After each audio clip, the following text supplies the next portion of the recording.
欢迎来到新闻频道，明星们很高兴您订阅了该频道，从头到脚皆可换。34岁肖战新作此镜头，狠狠打击多少流量明星？谁说那些流量挺高的演员，演技就一定差得不行呢？今天看到一个挺有趣的话题，讲的是现在内地娱乐圈的明星特别容易被取代。尤其是那些靠流量出名的明星，好像换个脸也没啥大不了的。这话放到别人身上或许还能接受，但一看到肖战新拍的《得闲紧致》里那个镜头，我就忍不住笑出了声。有些演员啊，不用换脸，就算蒙上眼睛，光靠手指都能让你一眼认出他饰演的角色。12月3日凌晨，有关肖战镜头表现力好强的热点话题突然在微博上火得不行，刷屏成了热搜。一打开发现是他在新片《得闲紧致》中的一个特写，脸上满是煤灰的粗犷男士模样，左手紧紧握着锈迹斑斑的扳手，右手抱着怀里的孩子。指节泛白的用力劲儿，即便隔着屏幕都能感受到。这让我想到3年前他刚走红的时候，许多人都说他靠脸吃饭，流量害死人。但一步步看下来，现在那些说他演啥都像自己的评论似乎全都不见了，仿佛一下子就没影了。其实那个转折点早就藏着端倪了。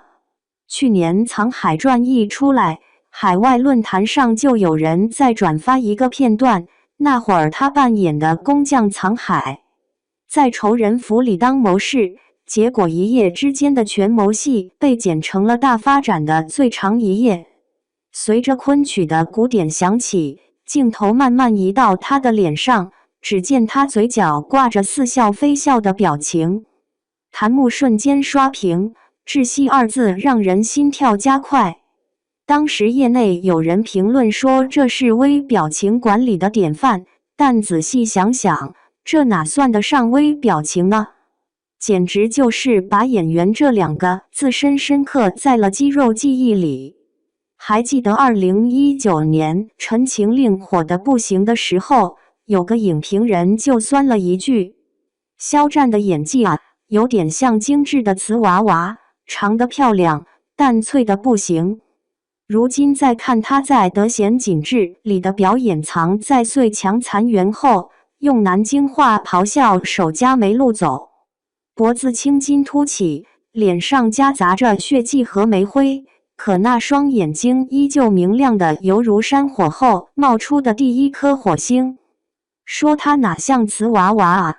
分明像把自己焚成了灰烬，然后又从那一堆灰烬里重新长出了骨肉。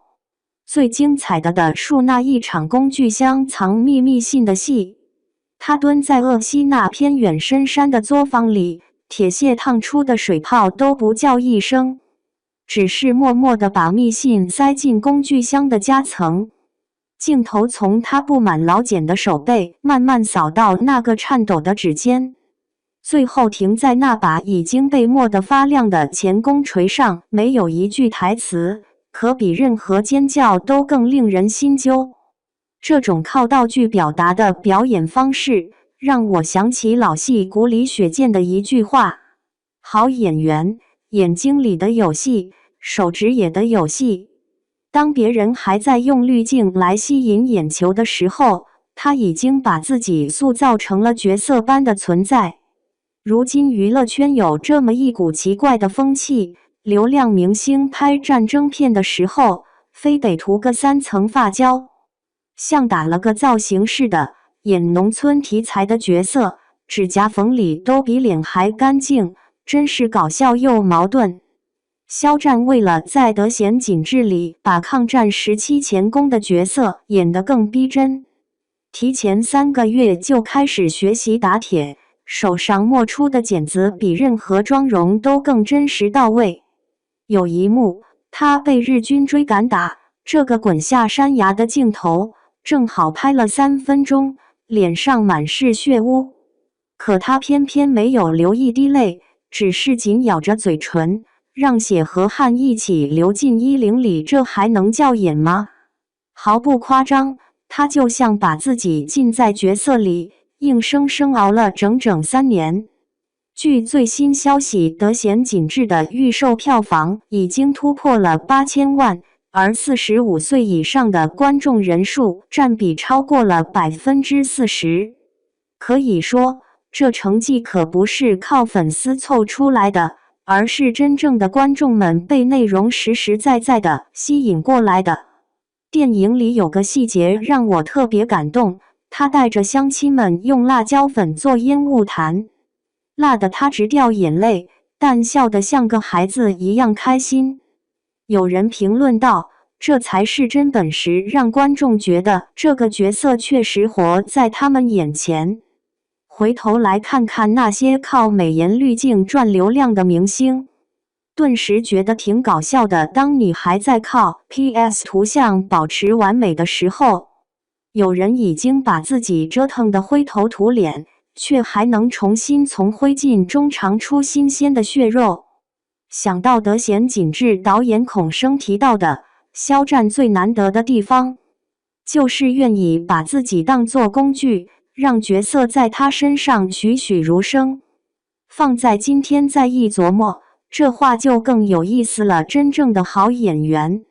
从来不是把角色变得像自己，而是让自己变成角色的承载者。现在的娱乐圈确实挺缺这样真材实料的演员，拿个战争片，说白了，满大街的流量明星，非得耍耍帅，摆摆 pose， 好像演技都被嫌少似的。你说的这个情况挺常见的，很多偶像扮农民，指甲还比脸干净得多。有的演员为了角色还会特意这样做，像肖战在《德贤紧致》里，为了把逃难工匠的角色演得更真实，主动晒黑皮肤，手都磨破了，挺拼的。这种为了角色愿意全情投入的精神，让我想到那句老话，戏比天大。现在再回头看那开始的问题，从头到脚都能替代。一时间，我觉得答案其实挺显而易见。要是一个演员情愿把自己焚烧成灰，再让角色从这灰烬中重塑，那么他绝对是无可替代的存在。